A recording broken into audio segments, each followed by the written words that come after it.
Hello, hello. Welcome, everyone. We're just about to start our author interview, but we're going to give everyone just a little bit of time to join before we invite him into the room.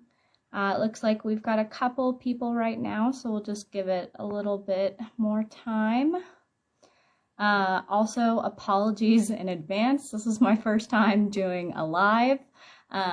So bear with me as I attempt to figure it all out. Love seeing the support down in the chat. Feel free to tell me where you're from while we wait.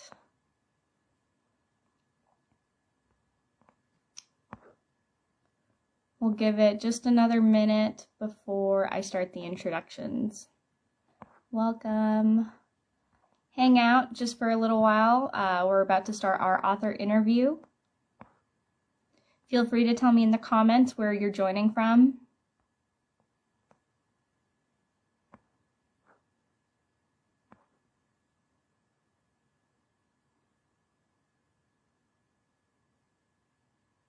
Great. So I'll go ahead and introduce myself and people can join as they come. But hi everyone, my name is Dara and I am one of the 5 admins who runs the Instagram and the Facebook page for Yes Fam Book Club. Yes, love seeing people from Hawaii. I'm from Hawaii. I'm originally from Maui, Hawaii, but I'm currently living in North Macedonia. I'm currently living and working here as an English teacher.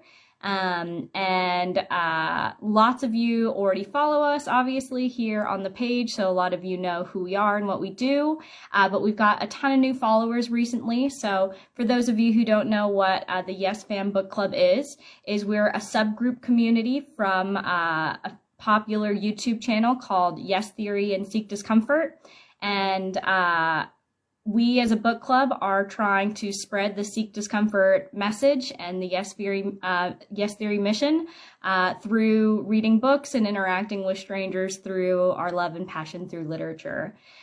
So we do a monthly book talk. For those of you who want to join our book of the month, you still have 2 more weeks to read the book, and then we'll get started with the discussion. It's always the last Sunday of the month at 3 p.m. UTC time. But otherwise, other things that we do as a group is we do poetry nights. We've done regular book club chats. We've also loved to do author interviews. So that's what we're going to be doing today. We've already had a few different authors, and we're really excited to promote authors from the Yes Theory, Yes Fam community. So if any of you are authors and you would like to be interviewed by us, feel free to reach out and let us know. And before we go ahead and invite our author in and start our questions, we've decided we'll give a teaser of the book. The book that we are doing today is called Discomfort, The Key to Living Your Best Life. We will invite our author here, Kobe Lorendo, in just a second. But I'm going to be reading a passage from page 53 of his book. Feel free to tell me what you think of the passage down in the comments or start writing questions for our author. Here we go. I remember taking that very first step on the jump and time seemed to slow down. I smiled as I could see the finishing line and thought, I got this. As I made my way through, I just couldn't catch my breath. Photos were taken showing true exhaustion all over my face. I used to ultimately hate these photos, but grew to love them as it captured my moment of discomfort in its truest form. I ended up going over by the stairs people were using to come down and used the railing to hold me up. I started to stop because I needed to catch my breath. I just couldn't breathe. Eventually, in one of these moments, a bigger guy walked past me on his way down and said, "Come on, I'm 5 times the size of you. If I can do this, you can too. Keep going." I laughed and pushed myself off the railing and towards the middle of the jump. I began to crawl to the finish line and hesitated and stopped right before it. Everyone seemed to be yelling at me now. "You got this, only 2 more steps." They kept screaming over and over again. Time once again seemed to slow down and their voices echoed in my ears. I didn't know if I could even take one more step. I felt like collapsing. That's when I looked behind me and I could barely make out the people at the starting line. I had come that far. Then I noticed another racer, someone I knew, and he was desperately trying to finish before me. I don't know where it came from, but I suddenly received a burst of energy that lunged myself forward and past the finish line, right before the other racer, I might add.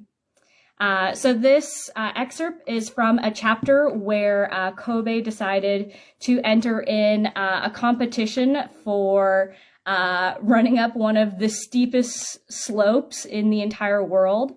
I'll invite him on so he can talk a little bit more about it. But we chose this passage because it's a really good example of doing something that's uncomfortable and how satisfying it can be when you push through the difficulty and the perseverance pays off.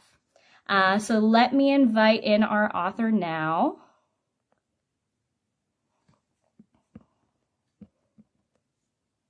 We're just waiting for him to join.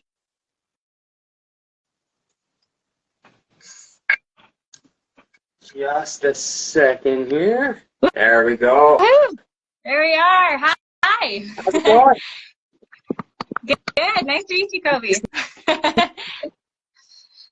This is the first time we're actually talking in person. Yep. Is it pronounced Kobe or Kobe? Kobe. Just Kobe. Like the there. Awesome. Love the Seek Discomfort flag you got in the background there. So for the occasion. Exactly. Why don't you introduce yourself to the group? Tell us a little bit about yourself. So my name is Kobe Lorendo, and over the last about 2 years, I traveled the United States as a nomad. Started out in a small 2005 caravan, and I ended up in my second year buying a small school bus, and I converted it into a motorhome because I rescued a dog. And growing up, I battled a lot with depression, anxiety. I came out as bisexual. So in this book, I talk a lot about that stuff and how ultimately coming out kind of showed me that getting outside of your comfort zone can be a good thing. I was scared to come out, but by doing so, I got to be me in my true state. I didn't have to fake who I was or anything like that. So I just basically wrote this book, sharing my experiences traveling the country, seeing things like Route 66, Yellowstone National Park, big things that I know a lot of people dream of doing, but just simply never get out and do. But I also wanted to share those stories of my depression, anxiety, stuff like that, because on social media, it seems to be like all sunshine and rainbows. And life's not really like that. It can be hard, it can be rough, but in the end, through these experiences, I've learned a lot, and I've been able to help people with my experiences and my book now. Yeah, absolutely. I mean, this was a really fun read for me because I think we've all had that thought of, what if I just get a van and travel the world? You know what I mean? Yep. I think lots of millennials and Gen Z people are really tempted by the idea. So, you know, I've definitely had that thought. And so reading the experience about someone who was brave enough to actually go out and do it was really exciting. So congratulations so far on the amazing journey you've had. For people who want a teaser for the book and what his adventure sort of looked like, you do have a YouTube channel, correct? Yes.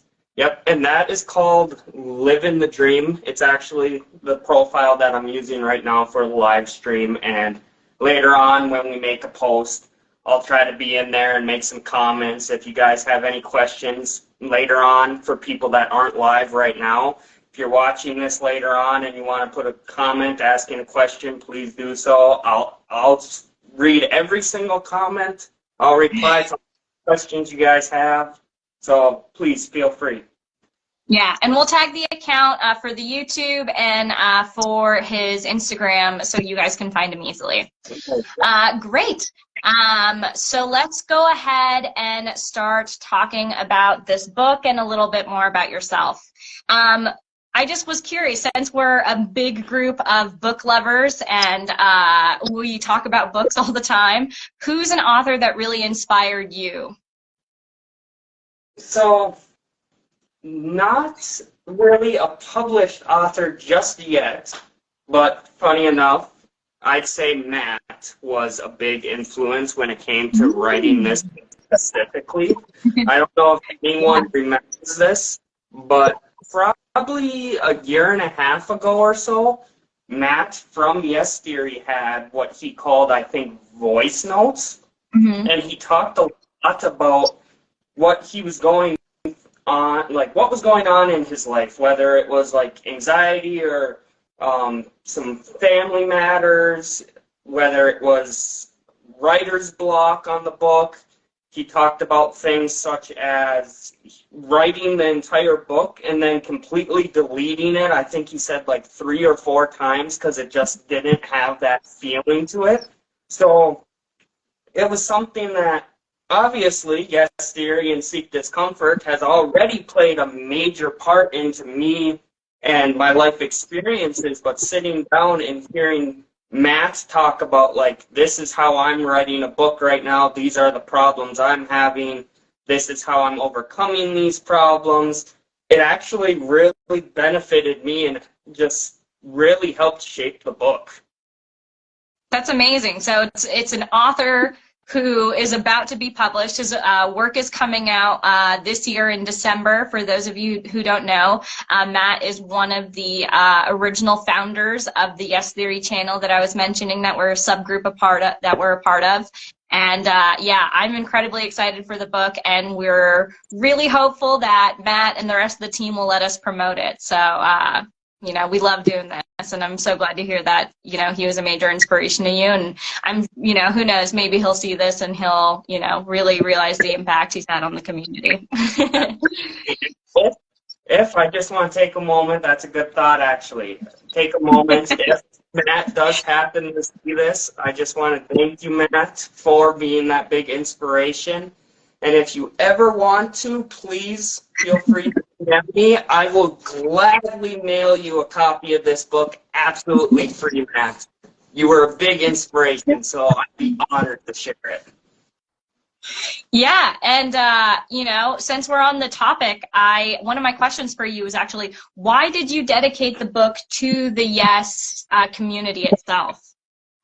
So basically, when I took the leap to go out and travel the United States as a nomad, Yes Theory was kind of what pushed me over the edge. It was 2020, and we all know how that year was. So basically, you can imagine my depression and everything was definitely not doing the greatest given everything going on in the world. And for the longest time, I was going to just college and stuff for being an engineer. I wanted to go to outer space. But my heart wasn't into it. I just wanted to go to space. That was it. So there'd be a lot of times where I'm like, is this really what I want to do with my life every single day? Like, doing a job I wouldn't really like just because I want to go to space and nothing more. So as far as I can remember, the earliest dream I ever had was to travel the world and be an artist. And I actually thought being an astronaut would be easier than doing that. So I always had it in the back of my mind, and I'm battling my depression. Everyone's in lockdown. And all of a sudden, a video pops up on my smart TV in my living room. And I think the exact title was something along the lines of Crossing Off an 88-year-old Grandma's Bucket List. I love that video. I just showed that video to my students like a month ago. It's still my favorite one. I cry every single time. I haven't found a video that hits the same, and maybe it's because of this sentimental value. But for those who don't know, basically, there was a grandma who loved to ski, and with her old age and her health problems, she struggled to get out and ski. And Yes Theory helped her do that one last time. And like I said, I can't watch the video without crying. So like with the air tanks in the wheel with like extensions on it. It was incredible. they made it happen, and she kind of talks about it, and in the video she makes Yes Theory tear up and cry a little bit because of the advice she shares. And in that moment, it kind of finally clicked for me, and I'm like, I gotta do what I want to do. Life is a gift. Tomorrow is never guaranteed. Why waste it doing something I don't enjoy? I should be living every second I can to the fullest. Absolutely. Yeah. And, like, how did this whole journey that you went on, contribute to your personal growth? You talked a lot in the book about, battling depression and anxiety. And so, how did that look like being a person dealing with those things, traveling alone in a van, for the first time impact you? So, kind of combining it with the first question here too, I also started to kind of reach out more digitally to the Yes Theory fam, the Yes fam, and I got to see that I wasn't alone. So even though I was traveling solo, like I eventually rescued a dog, but when I didn't have him or even when I did, I knew that I could hop online and I had people that I could message or FaceTime. There was actually, I think Christmas Eve, the very first year I was out, I was a little bit homesick. I was missing all my friends and family that were all the way across the country. And I ended up spending Christmas Eve by watching a movie with some of the Yes Fam members. So they played a crucial part there. And I also ended up breaking down. There's a chapter called Stranded in the book where I broke down in New Mexico, and I was absolutely stranded for 10 days. This is not my words, this is a friend of mine, and I quote, something out of a horror movie because every possible thing that could go wrong went wrong in the worst possible way. Well, during this moment was very hard for me. But I remember even in the moment having like an emotional breakdown, just kind of feeling overwhelmed with everything. And I told a friend right then and there, I was like, I still feel better now because I know I'm doing what I've always wanted to, versus when I was stuck back home, just kind of going to college and doing a job that I didn't really want. That my heart wasn't in it. At least I was paying a price now to do what I wanted to do. And a big shout out, I don't know if any of them will see it, but during those 10 days that I was stranded, several members of the Yes Fam reached out to me because they heard my story and they sent me some donations. I absolutely had no money in my pocket. It ended up costing me thousands of dollars to get back on the road. The Yes Fam donated and helped me get out on the road, so I want to thank you guys for that again. I'll never forget it. Yeah, no, that's amazing. And, being someone who is living very far from home right now, I totally understand what you're saying. And, especially on those really tough days that I also, experience some of those feelings that you were talking about. It's really nice to have this amazing larger community and just, the internet and the online presence to be able to make those connections. And, how cool is it that we're able to do this and we're connected through this thing that we both love and we're just here doing it. You know what I mean? So life is random and awesome like that. Do you have anything that you wish you had done differently during your travels? Good question. Because I think there were a lot of moments where you had hard moments, and there were some things that you couldn't prevent happening to you. And I'm just curious if there was any part of this journey that you were like, yes, I do kind of regret making this decision instead of this one, or maybe I should have done this instead of this. I do. Okay, for example, a very generic one here. I did mention that the second year on the road, I was living in a school bus. Now, that school bus is actually currently for sale, and I cannot wait to get rid of it. I will say that much.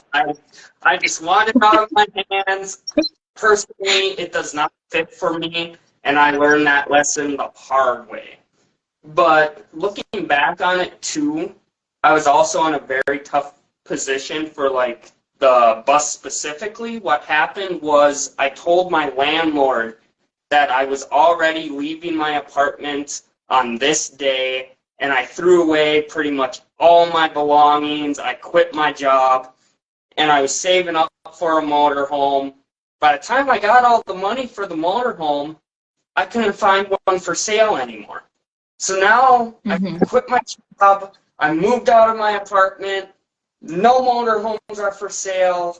We're in upper Michigan, the upper peninsula of Michigan, so you're talking weather that in December I think was like 12 degrees for the high, and that's Fahrenheit, so negative temps at night.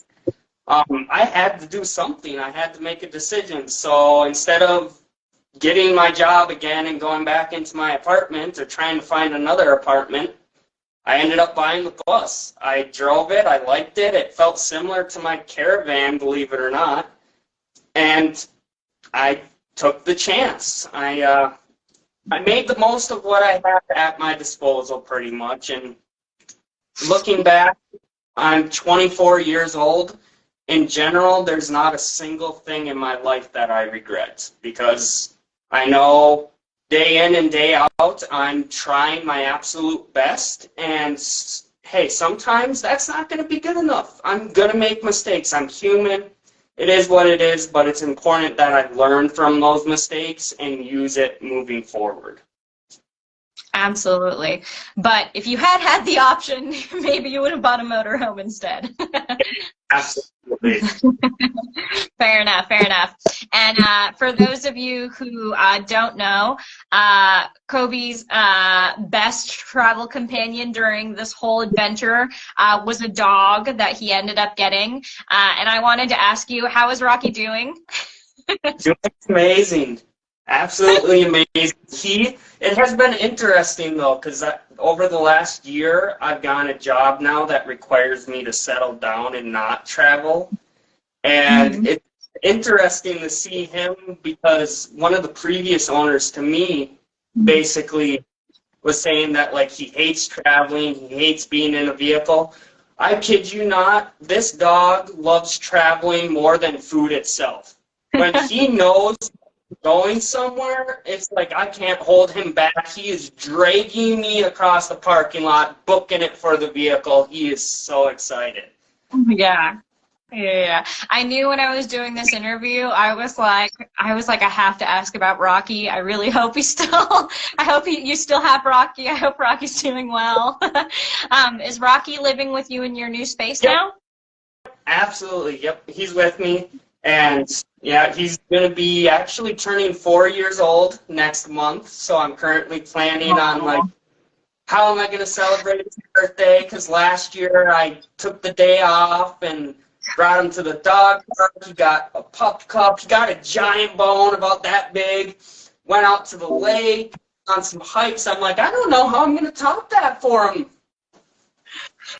Yeah, no, I mean, you have been an amazing dog dad to Rocky, and he's definitely lucky to have you. And how many dogs get to travel the way that Rocky has, you know? It was actually funny that you mentioned that. There were several people that first starting out were kind of like, why are you taking him with? And like, this is a bad decision, you know, is this really the life for a dog, is what many people said. And another friend of mine, we're talking about a little incident that happened because I ended up coming out of my bus at one point, and Rocky was nose to nose with a wild donkey in Arizona. And we're talking about this, and I'm telling my friend this, and he's like, you know, that dog is so lucky. You guys are talking about meeting donkeys and whatnot. Meanwhile, I've never even seen a donkey. I'm like, yeah, the whole life for a dog. This dog, he's gotten so much freedom. I used to just take him out on hikes, and I wouldn't have him on a leash. He would just get to roam free. We were in giant fields. So I don't blame him on days when he's cooped up in the building now. Of course he's going to be excited to get outside. Of course. Animals are just like us. They need the outdoors and the sunshine just as much as we do. You know what I mean? Some of my favorite Instagram pages are pages where I'm following dogs and cats that are out hiking mountains and enjoying nature. Great. Well, I'm glad to hear Rocky's doing so well. So in your book, you asked a really great question. You asked, if you couldn't feel fear for a day, what would you do? And I was really curious, how would you personally answer this question? So, I actually, funny enough, was just super nervous about something here. I think I'm about 600 subscribers on my YouTube right now. And I told my current subscribers that if I hit 1,000 subs by the end of the year, that I would get a tattoo. Now, I have a horrible phobia of needles and sharp objects. And, like, when I say horrible, like, times 10, it's bad. So I've talked about getting a tattoo for years, and I've always came up with an excuse every time to get out of it.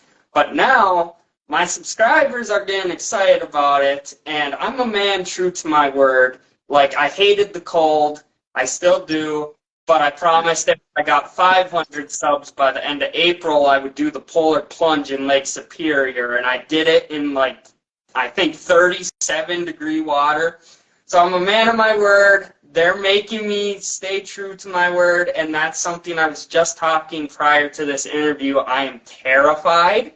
I have a couple ideas on what I want to get. I don't know if I'm going to do my shoulder, my arm, but it's one of those moments again where I'm very, very uncomfortable with the idea, but I'm hoping when it's all said and done that it's going to be a new experience that I learned and loved, and even if when it's all said and done, I don't want to get another tattoo, I'm okay with that. At least I tried it, and now I'll have one tattoo to remember that. What would you like to get? I'm going to actually get the Seek Discomfort phrase, and I'm not sure what. At the very minimum, I want to get the phrase. If I'm able to do a little bit more, I'm thinking something kind of travel-based, maybe a globe, a compass. And what I'm actually going to do is I'm going to pick 4 different designs, and I'm not going to let people make any adjustments to the designs, but I'll pick 4 designs, and then I'll share them on YouTube. And the 1,000 subscribers can vote for which one they like best, and that's the one I'll get. Very cool. Well, Yes Fam Book Club, you heard it. If we can get him to 1,000 subscribers, he's going to get this dream tattoo. So you guys know what to do. Go find him. Go subscribe. Let's help him accomplish his next big Seeking Discomfort moment. And then I also wanted to ask you, in your book and on your YouTube channel, you often mention the show Ghost Adventures. Yep. Why do you think Ghost Adventures has had such a profound influence on you? So that show specifically was a show my stepdad always watched when I grew up. So I would occasionally find myself watching the show, and I've always been very scientific. So when it comes to ghosts and stuff like that, I always was like, I don't know what to believe. Like, I believe there's more to it that we don't know about, but I've also heard bad stories about ghost adventures and paranormal investigators, how they fake it, or So I've always kind of watched this show in particular, and I've always tried to figure out, like, are they faking it? If so, how are they faking it? If not, well, okay, like, how does all of this stuff work? And when I started traveling the country, I wanted to see some of these haunted locations for myself, and I knew Ghost Adventures is a pretty popular show, so I kind of used it almost as a marketing tactic. That helped grow my channel a little bit. It was kind of like, hey, this is a location that Ghost Adventures went to. Now here I am, a skeptic, but I'm keeping a very open mind, and I went to this location. This is what I found out. This is how I felt. This is my experience there. And I ended up kind of never really believing. Last November, December, this is something that's not in the book. I think I kind of talked about it in the book. I still don't 100% believe. I believe there's something, but no, I'm a full-on believer now because I went to Hotel Apache and the Zach Bagans, who is the main investigator for Ghost Adventures. I went to his museum and Hotel Apache in Las Vegas, and it's the most haunted hotel in Vegas. I ended up going into our room, which had a previous guest say that they had the cabinet in the bathroom kept locking automatically by itself. I went into the bathroom with a spirit box and a Ouija board, and I basically kept saying, like, do something, give me a sign, do something. And when nothing was happening, I started kind of cussing at it. I'm like, oh, this is so stupid. You can't do anything. Well, I don't know what you guys believe, but when I came back from my vacation, strange things started happening in my suite. Rocky started whining on occasion. He would stare in just random places. He would cower. He would try to hide behind me. He would growl at things that weren't there. My thermostat was moving on its own, changing temperatures. My shower would rapidly, like full blast, come on and run for like 2-3 minutes straight and then suddenly shut off. One night I had loud banging in my suite. I thought somebody actually broke into my place, and Rocky was completely cowering. I ended up getting a video that night, and there's a little orb. Basically where Rocky's looking, there's an orb that floats from there out of my bedroom.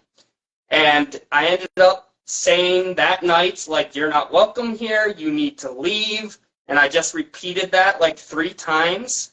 And since then, not a single thing has happened. So in my eyes, I've always looked at that stuff and I'm like, what's the logical explanation? There was no logical explanation to this stuff anymore. So now I'm a fallout believer and I'm absolutely terrified at these locations. Once you get haunted, it's a little bit different. Well, it goes to show you, always be kind, even to ghosts, because you never know. That was some discomfort right there. That, hey, I didn't get the discomfort in the moment, but hey, I did get what I asked for. I said I would need something like concrete enough that I couldn't explain it, and that's literally what I got. I was terrified, but it's what I got. Yeah, being haunted sounds pretty uncomfortable. So, great. My next question was, a lot of your story takes place on the infamous Route 66. Do you remember the first time you heard about the route, and what was your favorite stop along the way? So, I don't remember the first time I really heard about the route. That's just really kind of outside of going to space. That was one of the earliest dreams I ever had, is I wanted to do Route 66 because I heard it was this route that could take you all the way across the country, basically, and there was just so much to see and do in the historic places behind it. And a lot of people, they'll tell you not to do it because there are stretches where there's nothing. You're going to be driving for hours and there's nothing to stop and see or do. Me, I don't mind that. You roll the windows down, it's a sunny day, you throw some good music on the radio. To me, there's nothing better in the world than that. So I love that. Specifically, I could tell you my least favorite place about Route 66 is Albuquerque, New Mexico, because that's basically where I broke down with my bus. So at this point, I don't do Albuquerque, I don't do New Mexico anymore. I try to drive around that state if I can. My favorite? That's a great question. I do love the places that aren't as touristy. Like there's a sign that says like halfway point and you're exactly in the middle. But I also do love there's a building that's in the Pixar movie Cars. I did love stopping and seeing that building.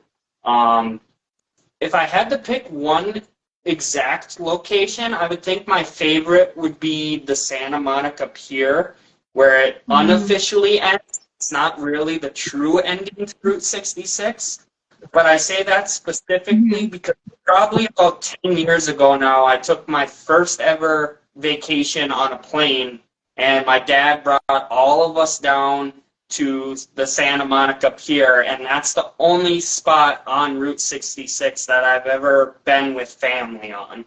And that was actually the first spot on Route 66 that I ever got to do. Very cool. Very cool. Nice. Yeah. When I asked you that Route 66 question, I half expected you to say you were inspired by Cars, because that's my earliest memory of Route 66 is watching it through Cars for sure. But yeah, I've been to Santa Monica a few times, and it's a really gorgeous place. I agree. It's a good stop. There is if you're big into Cars specifically, I would say the best stretch for Route 66 is through Texas, because you got that building for Cars, but you also got like Cadillac Ranch, I think it's called. They have like 6 Cadillacs you could spray paint. There's just several different spots in Texas that you could stop and see, and they're all different and unique.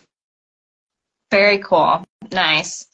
And my last question for you is, what do you hope readers will take away from Discomfort, the Key to Living Your Best Life? And what advice do you have for those who want to embark on their own solo journey? So, when it's all said and done, I'm not the first person to say Discomfort. I'm not going to be the last. But outside of the whole Discomfort, I mean, that's the name of the book. Outside of that, I hope that anyone that reads it, their depression, their anxiety, I hope they strive to make the most of every single day and just live life to the fullest. Appreciate the little things, the stuff you often overlook. Maybe it's sitting down and watching a sunset. Not many people really do that anymore. When's the last time someone has sat down and cloud gazed? Just little moments like that in life, just appreciate them, because life's a gift and you never know. Tomorrow's never guaranteed. Awesome. Yeah, I think that's great advice. And I would say this book is definitely great for people who are dreamers. This book is great for anyone in the Yes Fam community to read. I would say if you're someone who's struggling with anxiety or depression, or anyone who's really interested in the van life, interested in doing their own adventure and being a nomadic lifestyle kind of person. If you want to answer that second part of your question, if you want to go on a solo adventure too, it doesn't have to be nomadic. It doesn't have to be anything like that. It doesn't have to be living in a tiny 2005 caravan. It's not for everybody. Trust me, I understand that. my biggest advice to anyone who wants to travel is just do it. Take the Nike logo there for a second. And I know a lot of people, it's not that easy. You're just lucky. I truly believe that opportunities, luck factors in a little bit, it does, but opportunities are sought after, and then when you come across them, you seize them. And the only way you can do that is by just getting out there and trying it. And for me, traveling is a very, very, very high priority in my life. It is one of the highest priorities, if not the highest priority in my life. Not everybody's going to feel the same way, and that's completely all right. That's not a problem. But in, like, all said and done, if your priority is that high like mine is, it doesn't matter if you come from a family that doesn't have a lot of money or you don't have driving experience or city experience, you'll find a way to make it work because you're always going to have an excuse. Whether you listen to that excuse is completely up to you. I absolutely agree. I mean, I said I'm originally from America, but this is my 5th year living abroad. I lived in Japan for 4 years, and I'm a year into living in North Macedonia. And I absolutely agree. If you have the want, if you have the will, if you have the desire, the only person who's stopping you is yourself. So yep. You and I are in total agreement with with that, and I think that's a great message that everyone's adventure is their own. It doesn't have to be alone. It doesn't have to be driving a van. It doesn't have to be traveling. But that the book is a good idea or a good example of what it looks like when you pursue your passions. And congratulations on writing a story about yourself. It's so incredibly hard to write a book and to be self-published. And so we're so excited to have you join us today. We really appreciate you letting us do this interview, and I'm so glad that we are connected through this larger community. And for everyone who's watching and listening in, we are actually going to be doing a giveaway of Kobe's book. And he so generously is letting us do this. And we will be sharing the post with the details on how to enter the giveaway coming up in July. So please keep your eyes peeled if you want to be involved and get the chance to win the amazing book for free. But otherwise, you can find Discomfort, The Key to Living Your Best Life on Amazon, available on Kindles, correct? It's actually not on Amazon anymore. My name, Living the Dream, it'll be exactly as it's spelled on here. We'll share the link. But it's livingthedream.com. I ended up making my own website kind of as a base for my YouTube, for the book. I also sell some clothing, but I ended up pulling it from Amazon for a couple different reasons. Basically, just to give you guys a quick one, last year I was biking for childhood cancer, and I ended up donating all the profit I made from the book, which was about $100. When it was all said and done, though, Amazon took about half the profits. So while I donated $100, and that was nice, I didn't like the idea that Amazon took another $100 that could have went to this great cause. And Amazon says that they do like great marketing. I paid for their advertising, and they did not sell a single book. Every single copy that sold was from me directing people there. So just a little bit of advice too for people, if you're looking at publishing a book, publishing it through Amazon starting out I think is a good idea, but I advise taking it down quickly. I ended up just publishing it there. I paid them to print the book. I ordered 100 copies, and now I just sell it on my own at craft fairs and on my own website, on my social media. Absolutely. And like we mentioned earlier, if anyone just wants a teaser of what the book will look like, feel free to watch his YouTube videos and you get a really good sense of what the journey was like. And the book just gives you all those inner workings that you can't see through a video. Mm-hmm. Great. Is there anything else that you'd like to share with our readers and our watchers? I just want to thank you all for having me, and it's been an honor. And this was another thing too.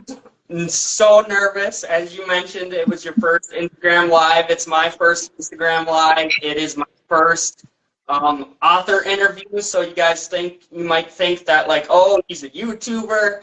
No big deal. Oh, I was nervous for this, but I knew it was going to be a good thing, and I hope even if I could share this interview and it touches one of you and it helps you with your life, it was absolutely worth it. Yeah, I'm sure a lot of you saw the panic in my face early on in the video, but we got through it. But great. Thank you so much for coming on and talking to us. I absolutely loved reading the book. You know, I really commend you on your effort. It's really important to share not just all the positives and the highs, but also sharing the hardships, because the hardships make the highs even higher. And I think a lot of people can relate to a lot of the dreams and feelings that you shared in the book. And I really am so glad that we have this community to, you know, lift each other up. And absolutely.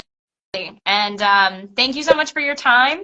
And I hope all of you watching and, you know, following us get the chance to interact with Kobe and his amazing journey. Thanks so much, and I have to figure out how to try and end this. But I hope you all have a great day or restful sleep. But get out there and seek discomfort, fam. Well said. Bye.